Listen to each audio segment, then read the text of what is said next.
Welcome, here I've got HUAWEI MatePad Pro and I'm going to show you how to change the resolution of picture in the camera app.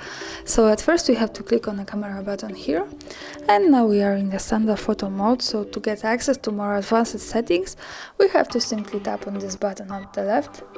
And as you can see, here we are in the settings. The first place is the general settings and the resolution is here. So by tapping on this, we can change the resolution from full screen, which have the quality of 11 megapixels, to the 1 and 1, which have the quality 10 megapixels. This is how it looks like.